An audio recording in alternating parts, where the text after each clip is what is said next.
अभी देखो डब्ल्यूडब्ल्यू तो बॉचेस करती रहती है, लेकिन ये कुछ अलग ही लेवल का बॉच था। कल मंडे नाइट रॉ में जो हमको पता चला सीएम पंक रॉ में ही स्टे करने वाले हैं, जो ड्राफ्ट हुए थे उसका ग्राफिक कुछ ऐसा है जहां पे पहली चीज है कि रिटर्न किया उन्होंने सर्वाइवर सीरीज में 10 साल के बाद। और जो दूसरी चीज, पहले तो ये बॉच नहीं है, ये क्या है, मतलब ये कोई उनका क्या कहते हैं, उनका कोई एक्कोलेड है क्या ये, जहां पे वो लिख रहे हैं कि रिकवर कर रहे हैं वो अपने ट्राइसेप इंजरी से। चलो इसको मैं हेडलाइन या न्यूज की तरह मान सकता हूं कि डब्ल्यूडब्ल्यू इसको वैसे प्रेजेंट करिए ताकि करंट में जो चल रहा है उससे भी लोग अपडेटेड रहे। लेकिन फिर भी फनी है कि जहां पे हर किसी के उसके कीर्तिमान लिखे जा रहे हैं, अगर हिंदी भाषा में कहे जाए तो सीएम पंक का लिखा है वो भी उल्टा कि भाई वो बंदा अपनी इंजरी से रिकवर कर रहा है। और तीसरा वाला तो ग्रैंड स्लैम चैंपियन, यहाँ पे तो डब्ल्यूडब्ल्यू ने बिल्कुल ही वो कर दिया, क्योंकि आपको पता है सीएम पंक अभी के लिए तो फिलहाल डब्ल्यूडब्ल्यू में ग्रैंड स्लैम चैंपियन है नहीं। तो ये बड़ा वियर्ड था, लास्ट के 2 पॉइंट्स पे डब्ल्यूडब्ल्यू ने बहुत खेल लिया। मुझे तीसरा वाला तो बॉश लग रहा है, लेकिन दूसरा सोच के लग रहा है भाई ये कोई बताने वाली बात है क्या जो अलग से ऐसे हेडलाइन के अंदर डाल के दिखाई है। Okay, hello chatters, my name is Rohit and you are watching Wrestle Chatter. Welcome है गाइस आपका वॉइस ऑफ रेसलिंग के एक और नए एपिसोड में। सबसे पहले हम स्टार्ट करते हैं मंडे नाइट रॉ की व्यूअरशिप के साथ, और आज इस वीडियो में बोरी भर के चीजें हैं आपको बताने के लिए, तो वीडियो को भाई लाइक कर देना और पूरी भी देखना। सबसे पहले मंडे नाइट रॉ की व्यूअरशिप की बात करते हैं, तो लास्ट वीक की मंडे नाइट रॉ से इस हफ्ते की व्यूअरशिप बढ़ गई है। पहले 1.6 मिलियन के नीचे भी थी, 1.597 के आसपास थी, और इस हफ्ते जो रॉ की व्यूअरशिप है वो है 1.683। और जो ब्रॉन स्ट्रोमैन का रिटर्न हुआ है ना, उसके भी जो नंबर्स हैं डब्ल्यूडब्ल्यू को काफी हाई दिखे हैं अपने डिजिटल मीडिया प्लेटफॉर्म्स पे। तो कह सकते हैं कि ब्रॉन स्ट्रोमैन के वो जो पुरानी वाली ताकतें हैं ना, क्योंकि आपने देखा होगा ट्रक पलटना, किसी को तोड़ देना, फोड़ देना, उठा के किसी को पटक देना, उसने काफी अच्छे नंबर्स जनरेट किए हैं पास्ट में ब्रॉन स्ट्रोमैन के केस में। तो वो चीज डब्ल्यूडब्ल्यू को पता है, और बहुत सारे लोगों को फिर से याद आए ब्रॉन स्ट्रोमैन। एक तो लुक भी उन्होंने थोड़ा सा सिमिलर रखने की कोशिश करी, जो कि सबसे अच्छी बात है। तो मंडे नाइट रॉ की व्यूअरशिप में भी इस चीज से जो है फायदा हुआ है। वैसे सरप्राइज रिटर्न था, रॉ की व्यूअरशिप अलग है, लेकिन डिजिटल नंबर्स में ब्रॉन स्ट्रोमैन की वजह से फायदा हुआ है। ड्रू मैकिंटायर ने ट्वीट किया है ट्रिपल एच के साथ, और यहाँ पे थोड़ा सा क्या कहते हैं, मक्खन बाजी हुई है अपने बॉस को लगाने की। मैं नहीं कह रहा, ये कोई और कह रहा है। सबसे पहले आपको मैं ट्वीट दिखाता हूं जहां पे ड्रू मैकिंटायर लिखते हैं कि उन्होंने ट्रस्ट किया था ट्रिपल एच के ऊपर 2017 में, और आज देखो सब कुछ उसके अंदर चल रहा है। तो हमारी जो कंपनी है वो नए रास्तों की तरफ बढ़ रही है, और साथ में लिखा here is to the future, और साथ में हैंडशेक वाली इमोजी को उन्होंने यूज किया। अभी आपको पता है जो डब्ल्यूडब्ल्यू के स्लैमी अवार्ड हुए थे, वहां पर सोशल मीडिया वाला अवार्ड किसने जीता था? ड्रू मैकिंटायर ने। और चेल्सी ग्रीन उनसे वो छीन रही थी कि मुझे मिलना चाहिए था, तो चेल्सी ग्रीन ने यही बोला कि भैया देखो कैसे बॉस को जो है मक्खन लगाने वाली बात हो रही है। वैसे ये फोटो क्यों आई है? इसलिए आई है क्योंकि ड्रू मैकिंटायर ने अभी डब्ल्यूडब्ल्यू के साथ कॉन्ट्रैक्ट साइन किया है, तो फिर उस उपलक्ष्य में इस फोटो को सोशल मीडिया पे पोस्ट किया गया। ड्रू मैकिंटायर के बारे में वैसे ये भी है, मैंने आपको बताया था कि उनको प्रॉब्लम तो है, बट स्टिल वो टीवी अपीयरेंसेस अपनी करेंगे। ऐसा नहीं है कि डब्ल्यूडब्ल्यू उनको बिल्कुल ही टाइम ऑफ देने वाली है, और साथ के साथ वो रिकवर भी हो जाएंगे, और रिकवर होने के बाद वो इन रिंग एक्शन में भी आपको बहुत जल्दी दिखेंगे। ऐसा लग नहीं रहा कि वैसे जैसे ड्रू मैकिंटायर के साथ सिचुएशन है वो कुछ गड़बड़ वाली है। कोडी रोड्स ने एडब्ल्यू के अगेंस्ट में कुछ बात बोली है क्या? ये इंटरेस्टिंग इसलिए है जानना क्योंकि कोडी रोड्स ही वो बंदा है जो कि उन बड़े रीजन में से है जिसकी वजह से एडब्ल्यू कंपनी की शुरुआत हुई थी। तो कोडी रोड्स ने ये बोला एडब्ल्यू के बारे में, क्योंकि टोनी स्टोम ने प्रेस इवेंट में कोडी रोड्स की स्टोरी फिनिश होने का मजाक उड़ाया था कि चलो मैं चैंपियन अगर बन भी गई हूं या बन गई हूं तो मैं कभी ऐसा नहीं करती कि मैं टोनी खान तुम्हें बुलाऊं साथ में सेलिब्रेट करने के लिए। और ये सीधा शॉट था उस चीज के ऊपर जो कि रेसलमेनिया के बाद हुई थी जब कोडी रोड्स ने चैंपियनशिप को जीता। तो कोडी रोड्स यहाँ पे ये बोलते हैं कि देखो मैं कभी भी कुछ भी एईडब्ल्यू के अगेंस्ट नहीं बोलूंगा, और ये मुश्किल हो जाता है तब जब इनडायरेक्टली या डायरेक्टली कुछ ऐसी बातें बोली जाती हैं जो कि सही नहीं है। और यहाँ पर वो सीधा रेफर कर रहे थे जो टोनी स्टोम ने प्रेस कॉन्फ्रेंस में बोला था कि तुम मेरी मतलब उन्होंने बेसिकली ये बोला कि मेरे मामलों को, मेरी वाइफ को बीच में तुम मत ड्रैग करो, और ये कुछ चीज ऐसी है जो कि मैं तो नहीं चाहता कि हो, और टोनी खान को शायद तुमको ये बतानी चाहिए थी पहले से। तो ये कोडी रोड्स को देख के अच्छा नहीं लगा कि कैसे वहां के जो सुपरस्टार्स हैं उनके बारे में कुछ बोल रहे हैं। तो ये होता है भाई, जब कंपनी में बंदा इधर से उधर जाता है डिफरेंसेस क्रिएट होते हैं, और यहाँ पे वो दिख भी रहे हैं थोड़े से। वैसे स्टिल अच्छे फ्रेंड्स हैं वो एडब्ल्यू के लोगों के साथ, तो ऐसा कुछ बहुत सीरियस मामला भी नहीं है। लेकिन टाइम के साथ अगर ये चीज ज्यादा हुई तो कोडी रोड्स भाई अपना पल्ला झाड़ लेंगे और कहेंगे मैं तो भैया पूरा डब्ल्यूडब्ल्यू वाला ही बंदा हूँ। जन्मों के बाद जरा गेबल स्टीफसन के बारे में आपको मैं कुछ बता देता हूँ। तो मेरे को याद है जब ओलंपिक्स में उन्होंने मेडल जीता था, गोल्ड मेडल जीता था, उस समय उनकी कितनी हाइप थी, और वो क्लियर चीज लग रही थी कि गेबल स्टीफसन के साथ कुछ बहुत तगड़ा होगा डब्ल्यूडब्ल्यू में। तब से वो कुछ हुआ भी नहीं। तो फाइटफुल इसके बारे में ये रिपोर्ट करते हैं कि भाई देखो गेबल स्टीफसन को लेके अब तो डब्ल्यूडब्ल्यू उतना जोर बिल्कुल भी नहीं मार रही जैसे वो पहले मार रही थी। इवन डब्ल्यूडब्ल्यू ने बस अब रखा हुआ है गेबल स्टीफसन को। ऐसा भी नहीं है कि डब्ल्यूडब्ल्यू ने बिल्कुल प्लान ही छोड़ दिया उनके लिए, लेकिन कुछ ऐसा बहुत सीरियस भी नहीं जैसा एक टाइम पर गेबल स्टीफसन को लेकर डब्ल्यूडब्ल्यू कंपनी खुद थी। तो मुझे तो ऐसा भी लग रहा है शायद कि डब्ल्यूडब्ल्यू ने उस समय क्योंकि वो मेडल जीते थे तो उस हाइप को कैपिटलाइज करना चाहिए था उस टाइम पे, वो उन्होंने किया नहीं, और अब फिर कुछ है ज्यादा बात होनी थी गेबल स्टीफसन के बारे में। तो मैं बहुत ज्यादा शॉक नहीं होगा अगर एक दिन मैं आपको बताऊं वीडियो में भाई गेबल स्टीफसन रिलीज हो गए कंपनी से, क्योंकि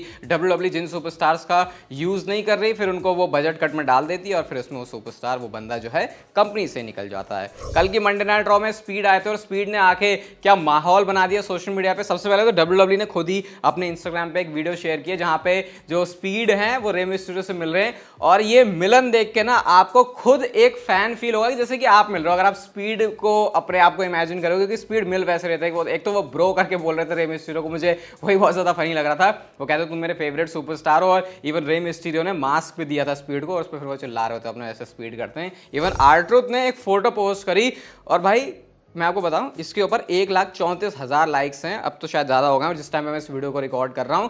ये फोटो आर्ट्रुथ ने स्पीड के साथ डाली और इसका कैप्शन क्या है, मैं KSI से मिला लास्ट मतलब मंडे नाइट रॉ में, और वो साथ बोलते हैं cool as F B on the look out for a collab. तो ये किस तरीके से फनी वे में आर्ट्रुथ ने इसको बना दिया। आपको पता है जो तोमासो चांपा है वो आर्ट्रुथ की नज़रों में ट्रिपल एच है, और ऐसी बहुत सारी ऐसी चीज़ें जो दुनिया को अलग दिखती हैं लेकिन आर्ट्रुथ को अलग दिखती हैं। तो उसी के निशाने पर स्पीड भी आ गया, जहाँ पे स्पीड को उन्होंने स्पीड नहीं बल्कि KSI बोला। आपको पता है एक बहुत बड़े इन्फ्लुएंसर है, इवन अरे प्राइम ड्रिंक में जो है वो कोलैबोरेशन में है लोगन पॉल और KSI के। तो ये बड़ा फनी था, और भाई इसके ऊपर इतने सारे लाइक्स हो चुके हैं, इतने लाइक्स WWE की सोशल मीडिया पोस्ट पे भी नहीं आते। आपको पता है इवन वो जो रेसलमेनिया में कोडी और रोमन का मैच जब अनाउंस हुआ था तब जाके उस पर 1 लाख लाइक्स थे। तो सोच सकते हो इसकी रीच कितनी ज्यादा है और स्पीड से WWE कितना फायदा भी ले सकते हैं। और मुझे लग रहा है कि कंसिस्टेंटली WWE स्पीड को आगे प्रोग्रामिंग में यूज भी करेगी। ये बैकलैश प्रीमियम लाइव इवेंट का इवेंट थोड़ा सा गड़बड़ सा नहीं लग रहा मुझे? बताना आपका क्या ऑनेस्ट ओपिनियन है इसके ऊपर। सबसे पहले तो इसकी टाइमिंग भी बहुत अलग होने वाली है। शायद ये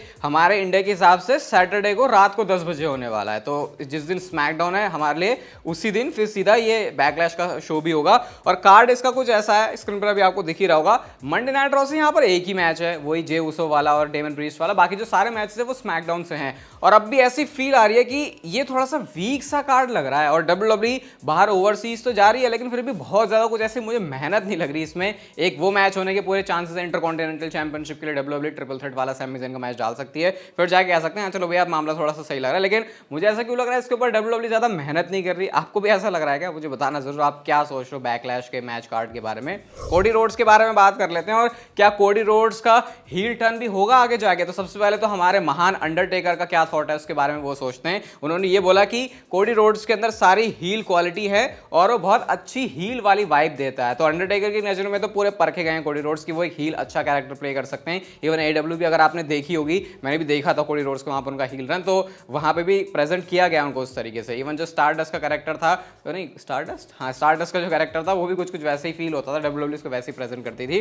अब खुद कोडी रोड्स इसके बारे में क्या बोलते हैं, तो वो कहते हैं फिलहाल तो जो मेरा कैरेक्टर चल रहा है उसके अंदर तो भाई अभी मैं इसी चीज में ज्यादा इन्वॉल्व हूं, लेकिन मैं नेवर से नेवर बोलूंगा, मैं झूठ नहीं बोलूंगा, लेकिन मेरे दिमाग में चलता जरूर है कि अगर मैं एक हील कैरेक्टर के अंदर काम करूं तो वो कैसा प्रेजेंट होगा WWE में। एंड साथ में उन्होंने एक बहुत बड़ी चीज भी बोली, वो कहते हैं कि मैं WWE की हिस्ट्री का टॉप 1, टॉप 2, टॉप 3, टॉप 4 मेरा ऐसी कोई नहीं है। मेरा जो अल्टीमेट गोल है वो है मोस्ट प्रॉफिटेबल WWE सुपरस्टार होने का। और अगर ये बंदा कोई थिंकिंग के साथ सोच रहा है तो यही वो थिंकिंग है जो किसी भी सुपरस्टार को सक्सेस दिलवा सकती है। कोई बोलेगा मुझे हील अच्छा बनना है, मुझे फेस अच्छा बनना है, मुझे बॉडी सबसे अच्छी बनाना है, मुझे फिजिक, मेरी अपीयरेंस, ये सब मैटर नहीं करता। सबसे ज्यादा मैटर करता है WWE के लिए बिजनेस। और अगर कोई बंदा ये सोच रहा है कि मुझे मोस्ट प्रॉफिटेबल सुपरस्टार बनना है तो भाई WWE उसके ऊपर अच्छे से नजर रखो अपनी, क्योंकि अगर वो बंदा पूरा दम दिखा रहा है तो फिर शायद कंपनी भी आगे जा सकती है। तो ये कोडी रोड्स का मानना है। अंडरटेकर ने वैसे रोमन रेंज के बारे में भी कुछ कमेंट किया। तो सबसे पहले तो वो ये बोलते हैं कि मुझे लग रहा है कि रोमन रेंज से भी अच्छा खासा एक टाइम ऑफ लेने वाले हैं, और वो वापस कब आएंगे उसके बारे में किसी को कोई आइडिया नहीं है।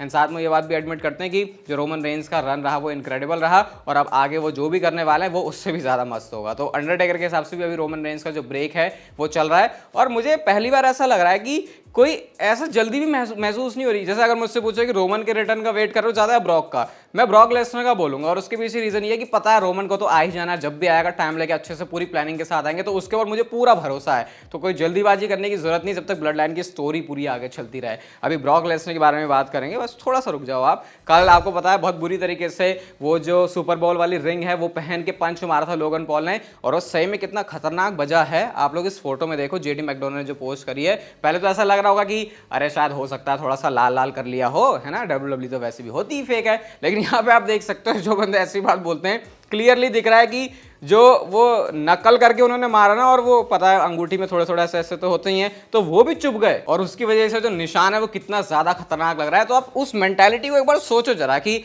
आज हमको शो में परफॉर्म करने जा रहे हैं और हमारे साथ ये भी हो सकता है। हम में से कितनों की तो फटके ही वो ऐसी तैसी हो जाए और फिर ये परफॉर्म भी करते हैं। इसलिए सारे सुपरस्टार्स के लिए बहुत ज़्यादा रिस्पेक्ट है।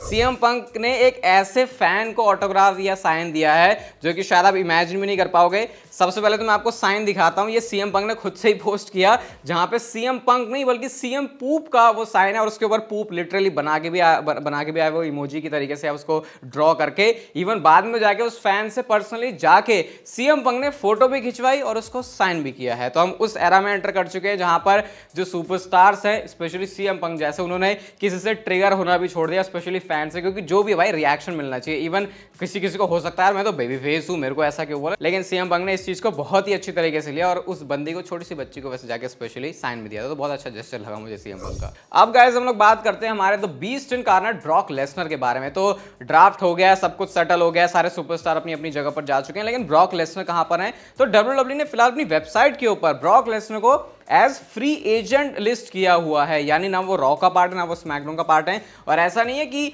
ये कोई बहुत पहले से है, ये डब्ल्यूडब्ल्यूई ने जब ड्राफ्ट वगैरह सब कुछ हो गया तो उसके बाद जो अपडेट हुआ है उसमें है, जहां पे बाकी सुपरस्टार्स भी देख सकते हो, लोगन पॉल हैं, एमवीपी हैं, ओमोस भी हैं, आर-ट्रूथ भी यहाँ पे है। तो ये डब्ल्यूडब्ल्यूई का इस समय मतलब ब्रॉक लेसनर का डब्ल्यूडब्ल्यूई में स्टेटस है। अब ब्रॉक लेसनर के बारे में अंडरटेकर ने भी कुछ कॉमेंट किया है, और क्या ये हमको स्पॉइल कर रहा है, गिव अवे कर रहा है कि ब्रॉक लेसनर की फ्यूड क्या होने वाली है। तो अंडरटेकर ने क्या बोला और कैसे वो एक बहुत इंफॉर्मेटिव चीज है वो मैं आपको एक्सप्लेन करूंगा। सबसे पहले अंडरटेकर ने बोला क्या, वो बोलते हैं कि अभी देखो ब्रॉक लेसनर के बारे में तो मुझे ये पता है कि वो कंप्लीटली आउट ऑफ पिक्चर नहीं है, कोडी रोड्स को रेसलमेनिया तक जाना है, बीच में हर्डल्स होंगे, तो ब्रॉक लेसनर शायद उन हर्डल्स में से एक है। सबसे पहले अंडरटेकर ने बात बोली तो अंडरटेकर अच्छे से डब्ल्यूडब्ल्यूई के बैक स्टेज के माहौल को समझते, तो उससे बात तो पूरी क्लियर हो गई है कि डब्ल्यूडब्ल्यूई ने आउट ऑफ द पिक्चर बिल्कुल भी नहीं किया है ब्रॉक लेसनर को, जो बात खुद ट्रिपल एच ने बोली। और आपको ये भी पता होगा कि ब्रॉक लेसनर और कोडी रोड्स की पहले ही फ्यूड हो चुकी है, जहां पर अपर हैंड मिला था कोडी रोड्स को, लेकिन उस टाइम पर कोडी रोड्स चैंपियन नहीं थे। अब वो चैंपियन हैं तो शायद ब्रॉक लेसनर रिडीम करने के लिए आ सकते हैं और सीधा वो अनडिस्प्यूटेड चैंपियनशिप के लिए चैलेंज करेंगे। और इससे एक क्या चीज फील होगी पता है, कोडी रोड्स का स्टेटस कि भाई उनको बड़े बंदे के साथ अपनी चैंपियनशिप किसी फ्यूड में आने का मौका मिल रहा है, क्योंकि यही चीज तो हम कह रहे हैं अभी फिलहाल मिसिंग है। तो रेसलमेनिया तक जाते जाते वो बात अलग है कि क्या चैंपियनशिप कोडी रोड्स के पास से जाएगी या फिर नहीं, क्योंकि मतलब कह सकता हूं चांसेस ज्यादा है, लेकिन 100% लॉक तो नहीं है कि कोडी रोड्स रेसलमेनिया में चैंपियन बन के ही जाएंगे। तो भाई सिचुएशन यहां से डब्ल्यूडब्ल्यूई की स्टोरीलाइन बहुत इंटरेस्टिंग बनाई जा सकती है। ब्रॉक लेसनर का अकेले एक रिटर्न करना ही एक बहुत बड़ा इंपैक्ट क्रिएट करेगा। तो सोचो अगर उनको चैंपियनशिप मैच के अंदर डाला जाता है, अनडिस्प्यूटेड चैंपियनशिप मैच के अंदर, तो वो और कितनी ज्यादा बड़ी बात हो जाएगी। और अगर ये बड़ी बात आपको अच्छी लगी तो भाई इस वीडियो को लाइक जरूर कर देना, चैनल को सब्सक्राइब कर लो, ऐसी वीडियोस यहां पर आती रहती हैं। और तब तक फिर लेते रहो जिंदगी के मजे।